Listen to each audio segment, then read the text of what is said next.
প্রতিদিন কবর, যার কবর যেখানে, তার কবর তাকে ডাক দিয়ে বলে, ও আল্লাহর বান্দা শোনো, আনা বাইতু দুধ, আমি পোকামাকড়ের ঘর।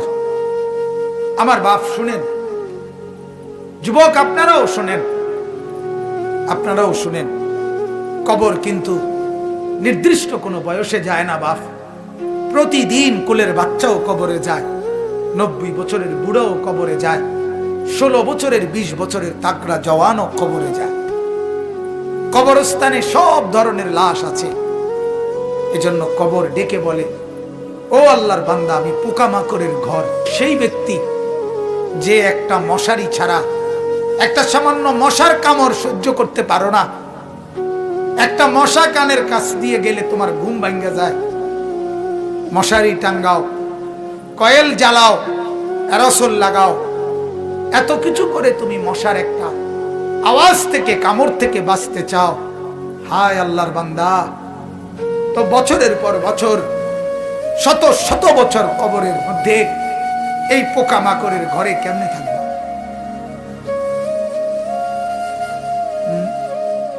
বলে কবর প্রতিদিন বলে, আনা বাইতুল ওয়াহদা, ও আল্লাহর বান্দা, আমি কিন্তু একাকী ঘর, একাকী ঘর, কেউরে পাবা না, কেউরে না। আমার বাপ, এই পৃথিবীতেও একাকিত্বের যন্ত্রণা বড় সাংঘাতিক। আপনার ঘরে যদি লক্ষ কোটি টাকারও মাল সামানা থাকে, খাদ্য খাবার, ফল ফলাদি সব আছে, সব আছে, শুধু স্ত্রী নাই, মা নাই, বাপ নাই, ছেলে নাই, মেয়ে নাই, কেউ নাই, আপনি শুধু একা, খোদার কসম এই একাকিত্বের যন্ত্রণায় ঘরের সব কিছু না, সারা দুনিয়াটাই আপনার কাছে বিষাদ মনে হবে, মনে হবে আমার কিছুই নেই। গত বছর আপনারা অনেকে শুনছেন হয়তো, এক ভদ্রলোক, ঢাকার শিল্পপতি, কোটি কোটি টাকার মালিক, গার্মেন্টস মেল ফ্যাক্টরির মালিক, ওই ভদ্রলোক একাকিত্বের কারণে, স্ত্রী নাই, ছেলে নাই, মেয়ে নাই, বিবিও দূরে সরে গেছে, ইউরোপ থাকে, ছেলেও থাকে বাহিরে, মেয়েও থাকে বাহিরে, একটা লোক নাই ফ্যামিলিতে। শুধুমাত্র এই একাকিত্বের কারণে এরকম মোবাইলে লাইভে সারা পৃথিবীকে জানাইয়া, সবার সামনে, সারা বিশ্বের চোখের সামনে এরকম কপালের মধ্যে পিস্তল ঠেকাইয়া নিজের জীবন নিজে দিয়ে দিছে, আত্মহত্যা করছে শুধু একাকিত্বের যন্ত্র। এজন্য কবর ডাক দিয়ে বলে, আনা বাইতুল ওয়াহদা, আমি একাকী ঘর, কাউকে পাবা না। আনা বাইতুল গুরবা, কবর বলে, ও আল্লাহর বান্দা, আমি অপরিচিত ঘর, কাউকে চিনবা না, ডানে বামে কিছুই বুঝবা না, মাটি ছাড়া আর কিছুই চিনবা না, আমি অপরিচিত ঘর। দুনিয়ার এক মানুষ আর এক মানুষের বাড়িতে গেলে মোটামুটি বুঝে, এই রুমটার সামনের রুম, প্লাস্টিকের দরজাওয়ালা, এটা একটা বাথরুম, চুলা টুলা দেখা যায়, ওইটা রান্নার ঘর, মোটামুটি মানুষ আইডিয়া করে। কবর বলে, দুনিয়ার কোন ঘরের সাথে আমার এই ঘর মিলবে না বাপ, কোন কিছুর সাথে এটা মিলাইতে পারবে না, অপরিচিত ঘর। আল্লাহ আমাকে মাফ করে দেন। এজন্য বাপ, অনুরোধ করছি, কবরের ফিকির করেন, কবরের ফিকির করেন। সাইয়্যিদুনা উসমান রাদিয়াল্লাহু তাআলা আনহু, হযরত উসমান নবীজির সাহাবী, উনি যখন কোন কবরের সামনে দাঁড়াইতেন, তখন তিনি এই পরিমাণ ফাবাকা, কাঁদতেন, হাত্তা ইয়াবুল্লা লিহিয়াতাহু, কাঁদতে কাঁদতে তার দাড়ি পর্যন্ত ভিজে যেত। অন্যরা জিজ্ঞাসা করতেন, ও আমিরুল মুমিনিন, কবর দেখলে আপনি এমন করেন কেন? তখন তিনি বললেন, তুমি জানো না, এটাই তো আখিরাতের প্রথম মঞ্জিল, আউয়ালু মানজিলিন মিন মানাজিলিল আখিরাহ, আখিরাতের প্রথম ঘর, প্রথম স্টেশন। মান নাজা মিনহু, এখান থেকে যে মুক্তি পাবে সে তো বাকি সব ঘাটিতে মুক্তি পাবে, এখানে যে আটকায়া যাবে সে তো সব ঘাটিতে আটকায়া যাবে। এই জন্য কবর দেখলে আমার ভয় হয়, না জানি আমার কবরে কি হবে, না জানি আমার কবরে কি হবে। হযরত ওমর রাদিয়াল্লাহু তাআলা আনহু, হযরত ওমর আমরা কিতাবে পড়ছি, ইন্তেকালের পূর্ব মুহূর্তে ওনাকে বর্ষা ছুরি দিয়ে আঘাত করা হয়েছিল এক কাফের বেঈমানে, নামাজ অবস্থায়, ফজরের নামাজ পড়া অবস্থায়। ওনার এমন হালাত হয়েছিল, 3 দিন উনি মুখ দিয়ে কোনো খাবার দিলে এদিক দিয়ে বের হয়ে যাইত, ওষুধ পানি সবকিছু। এইভাবে ছুরি দিয়ে গাই দিছে ওনাকে 8-10টা। এরপরেও হযরত ওমর রাদিয়াল্লাহু তাআলা এই অবস্থায় মুমূর্ষ, তখন তিনি চকির মধ্যে, খাটিয়ার মধ্যে ওনাকে শোয়াইছে, আর সবাই কাঁদতেছে। উনি তখন চোখের পানি ফেলে দিয়ে হযরত ওমর তার ছেলে আব্দুল্লাহকে বলছে, আব্দুল্লাহ, আমাকে তুমি চকির থেকে, খাটিয়ার থেকে মাটিতে নামাও, আমি কবরে যাব কিছুক্ষণের মধ্যে, আমারে মাটিতে নামাও, আমার গাল মাটির মধ্যে ঘষা লাগাও, দা খাদ্দি আলাল আরদ, আমার গাল মাটিতে রাখো, আমারে মাটিতে ফেলায় রাখো, আসা রব্বি আন ইয়ারহামানি, যেন আমার আল্লাহ একটু দয়া হয়, আল্লাহ যেন আমারে মাফ করে দেয়, যেন আল্লাহ বলতে না পারে, ওমর মরার সময়ও ঘাটে উঠতে রইছ, অহংকার করছিস, এটা যেন বলতে না পারে। এই ছিল সাহাবায়ে কেরামের ফিকির ভাইয়া, ফিকির। হ্যাঁ, হাদিসের মধ্যে আল্লাহর নবী সাল্লাল্লাহু আলাইহি ওয়াসাল্লাম বলছেন, কসম, হাদিস এটা, নবীজি বলেন, কোন নাফরমানের লাশ যখন কাঁধের মধ্যে করে কবরস্থানের দিকে নিয়ে যায়, এই পরিমাণ চিৎকার করে, এই পরিমাণ চিৎকার করে নাফরমান বলে, আল্লাহর দোহাই তোমাদের, আমার লাশ ওই কবরস্থানে নিও না, আমার এই কবরে রাইখো না। আল্লাহর নবী সাল্লাল্লাহু আলাইহি সাল্লাম বলেন, মানুষ ব্যতীত আল্লাহর সব মাখলুক ওই চিৎকার শুনতে পায়, ওই চিৎকার শুনতে পায়। এই কবরে যাওয়ার আগে চিৎকার, লাশের চিৎকার। আল্লাহর নবী সাল্লাল্লাহু আলাইহি সাল্লাম বলেন, যদি ওই নাফরমানের চিৎকার তোমাদের কানে একবার শুনতা, তাহলে পৃথিবীর কোন মানুষ কোনদিন কারো লাশ খাটের মধ্যে কান্দে নিত না, কারণ যদি চিৎকার মারে এই ভয়ে, তাহলে রাস্তায় পড়ে থাকতো লাশ, কুকুর আর বিড়ালে খাইত। হাদিস আমার বাপ। অতএব কবরের ফিকির করে। আল্লাহর নবী সাল্লাল্লাহু আলাইহি ওয়াসাল্লাম মৃত্যু পর্যন্ত নবীজি নিজে নিজে, আল্লাহর নবী সাল্লাল্লাহু আলাইহি ওয়াসাল্লাম 5 ওয়াক্ত নামাজের পরে নবীজি যে কয়টা জিনিস থেকে পানাহ চাইতেন, আল্লাহর কাছে মুক্তি চাইতেন, তার মধ্যে একটা হলো কবরের আযাব। আল্লাহুম্মা ইন্নী আউযু বিকা মিন আযাবিল কবর, আল্লাহ কবরের আযাব থেকে বাঁচান, ওয়া মিন ফিতনাতিল কবর, কবরের মুসিবত থেকে বাঁচান।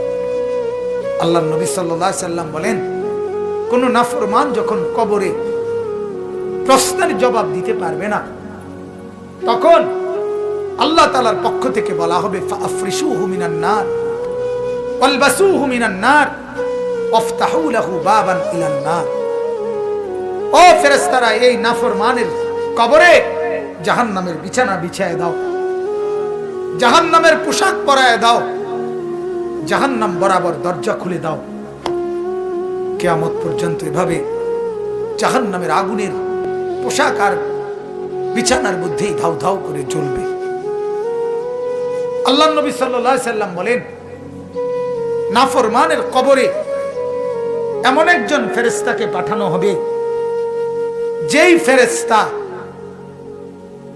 আমা ওয়া আসাম্মু, অন্ধ এবং বধির, চোখেও দেখে না, কানেও শোনে না, লোহার একটা মুগুর দিয়ে একটা একটা বাড়ি মারবে, 7 তবক জমিনের নিচে দেবে যাবে, আবার উঠবে, আবার মারবে।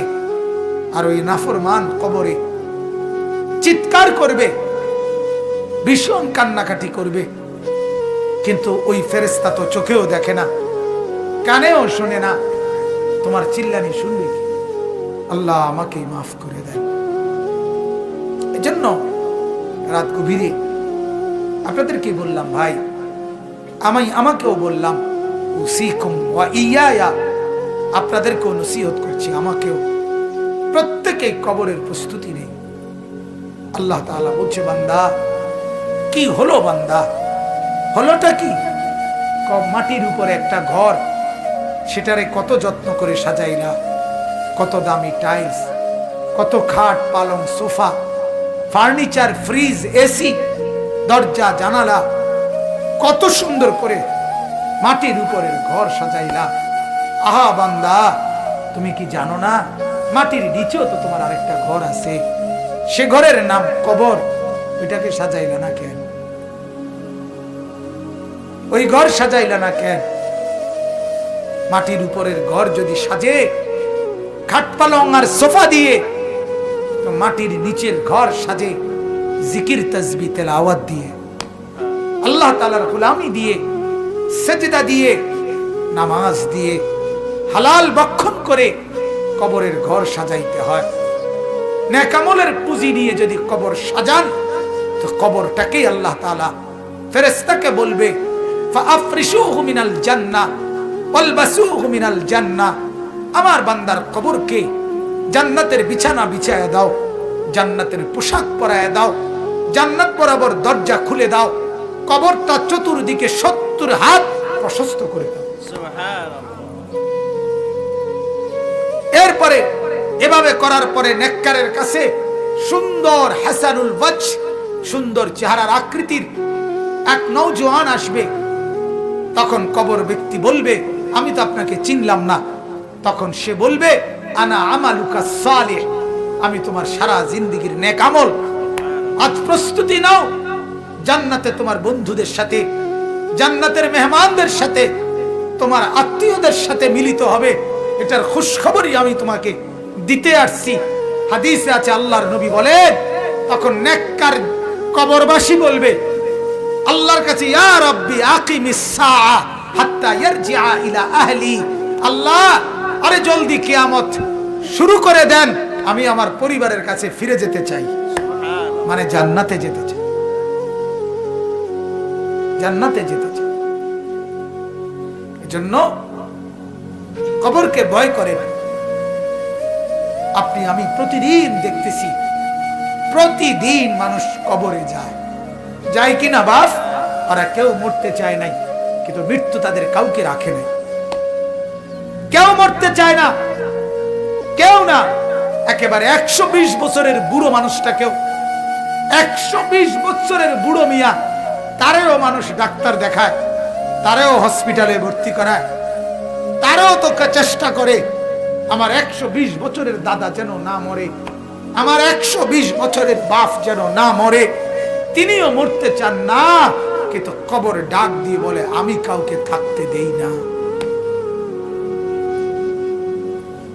দুনিয়া বলে, মাটি বলে, আরে বন্ধু মরতে তো কেউই চায় নাই, আমি তো কাউকে থাকতে দেই নাই।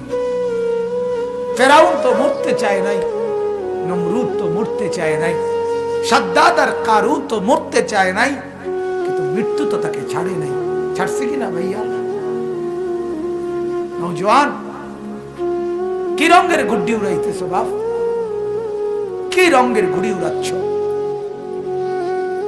এভাবে ভুলে গেলা কবর, অথচ তোমার সামনে মানুষ অ্যাক্সিডেন্ট হয়, জলজ্জন্ত মানুষ মরে যায়। ওই যে রাস্তায় এখনো শুনলাম, হ্যাঁ, ছোট্ট বাচ্চা সহ মরে। এই তো আমাদের চান্দিনা রাস্তায়। আমার মাদ্রাসার হাফেজ সাহেব, আমার মাদ্রাসার উস্তাদ এখনো আছে, হাফেজ মামুন। তার বাবা, তার মা, তার 4 বছরের বোন ঢাকা থেকে আসতেছে, নরসিংদী গাড়ি ডিস্ট্রিক্টের সাথে লাগছে। মার কোলের থেকে বাপ কোলের ওই 4 বছরের মেয়েটারে নিজের কোলে লইছে, লইয়া জড়াইয়া ধরছে। এই সময় একটু পরেই এই ট্রাকে বাড়ি খেয়া বাপও মারা গেছে, কোলের বাচ্চাটাও মারা গেছে, মা বাইচে গেছে। আমার কাছে মনে হয়েছে যেন মা তার স্বামীর কোলে দিয়ে বলছে, ধরো তোমার বাচ্চাটাকে নিয়ে যাও তোমার সাথে। তাই রে বাপ, বলেন না, ছেলেদেরকে কে বুঝাবে? ওরা মনে করছে আমরা এত সকাল মরবো না, আর কিছুদিন গুনাহ করি, আর কিছুদিন উলঙ্গ ছবি দেখি, আর কিছুদিন নাচ দেখি, ছবি দেখি, অশ্লীল বেহায়াপনা। আমাদের মা আর বোনেরা বুঝছে আরো কিছুদিন ফুর্তি করি, রূপ দেখাই, যৌবন দেখাই, রাস্তায় রাস্তায় লম্পটের ভোগের সামগ্রী, নজরের সামগ্রী হই। এই হলো আমাদের মা আর বোনেরা। টেলিভিশন ভুলায় দিছে ওদেরকে আখেরাত, কবর, নর্তকীর নাচ, উলঙ্গ ছবি, গান, বাদ্য, নাটক, সিনেমা, নাচ, গান, ফুর্তি ভুলায় দিছে, ভুলায় দিছে। ঘূর্ণিঝড়ের পরের দিন আমি নরসিংদী গেছি, গিয়ে দেখি রাস্তার পাশে এরকম প্যান্ডেলের ভিতরে যুবক যুবতী ওপেন নাচতেছে, ডেক সেট বাজতেছে। আগের দিন ঘূর্ণিঝড়, অর্থাৎ ঘূর্ণিঝড় যে বিদায় নিছে এই কারণে খুশিতে আল্লাহর দুশমনরা কতক্ষণ নাচত। আল্লাহ আমাদেরকে মাফ করে দেন। অতএব আমার বাপ, আমি মনে করাই দিলাম, আমার জন্য আপনাদের জন্য কবরের সামান বানান, কবরের প্রস্তুতি নেন, কবরের কথা ভাবেন, মৃত্যুর কথা ভাবেন। আল্লাহ নবী সাল্লাল্লাহু আলাইহি সাল্লাম বলছেন, কাফা বিল মাউতে ওয়াইজান, ওয়াজের জন্য, ওয়াজ, এই যে এখন ওয়াজ মাহফিল না, এটা তো নবীজি বলছে ওয়াজের জন্য মৃত্যুর কথা বলা, মৃত্যুর স্মরণ, এটাই যথেষ্ট, এটাই সেরা ওয়াজ, যে মৃত্যুকে স্মরণ করা। অতএব আল্লাহ তাআলা কোরআনে বলছে, কুল ইন্নাল মাউতাল্লাযী তাফিররুনা মিনহু ফাইন্নাহু মুলাকীকুম, মৃত্যু থেকে তুমি যেখানেই পলায়ন করো না কেন, সে তোমার সাথে দেখা করবেই। আইসিইউর ভিতরে ঢুকাইলো ওইখান থেকেই আজরাইল নিয়ে আসবে, নিয়ে আসবে। আল্লাহ তাআলা আমাদেরকে কবর বুঝার, মৃত্যু বুঝার, সবক নেওয়ার তৌফিক দান করে।